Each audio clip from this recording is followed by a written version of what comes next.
નમસ્કાર. આજના ટોક શોમાં આપ સૌનું હાર્દિક સ્વાગત છે.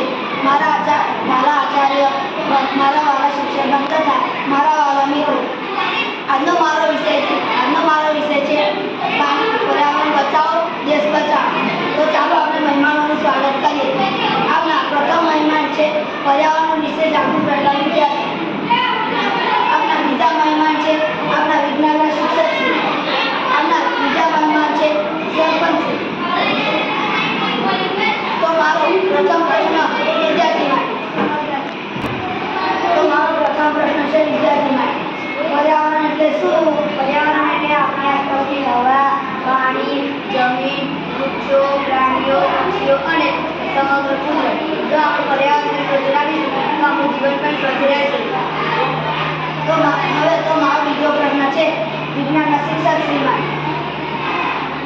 આજે આપણે પર્યાવરણને શાનાથી ખતરો છે? આજે વૃક્ષો કાપવા, પ્લાસ્ટિકનો વધુ ઉપયોગ, પ્રદૂષણ, વાહનોનો ધુમાડો, પાણીનો બગાડ એ મુખ્ય કારણો છે. તો હવે મારો ત્રીજો પ્રશ્ન છે આપણા ગામના સરપંચી માટે. આપણા ગામમાં અને સમાજમાં શું કરી શકીએ? દરેક જગ્યાએ વૃક્ષો વાવે, પ્લાસ્ટિકનો વધુ ઉપયોગ, સ્વચ્છતા રાખવી, વરસાદી પાણીનો સંગ્રહ અને જનગતિ ન ફેલાવે. તો હવે મારો ચોથો પ્રશ્ન છે વિદ્યાર્થી માટે. વિદ્યાર્થી શું કરી શકીએ?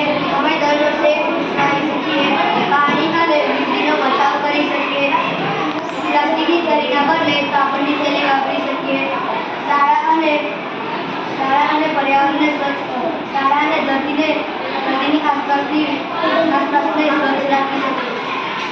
તો હવે મારો પાંચમો પ્રશ્ન છે વિજ્ઞાનના શિક્ષકશ્રી માટે.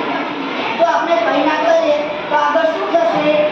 વધુ ગરમી પડશે, પાણીની અછત થશે, પ્રદૂષણ વધશે, રોગો વધશે અને આવનારી પેઢીને ખૂબ જ મુશ્કેલી પડશે. તો હવે મારો છઠ્ઠો પ્રશ્ન છે પ્રેક્ષક માટે. પ્રેક્ષકમાંથી કોઈ પ્રશ્ન પૂછવા માંગે છે તો તમે આવી શકો.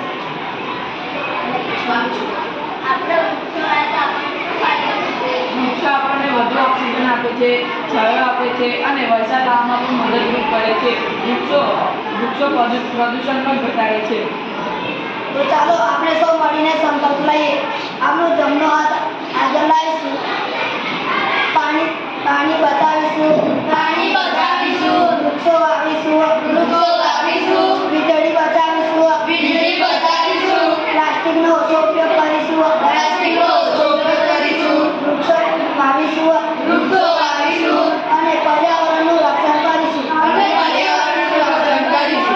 તો આપણો ટોક શો અહીં પૂર્ણ થાય છે. યાદ રાખજો, જો આપણે પર્યાવરણ રહેશે તો આપણું ભવિષ્ય રહેશે. જય ભારત.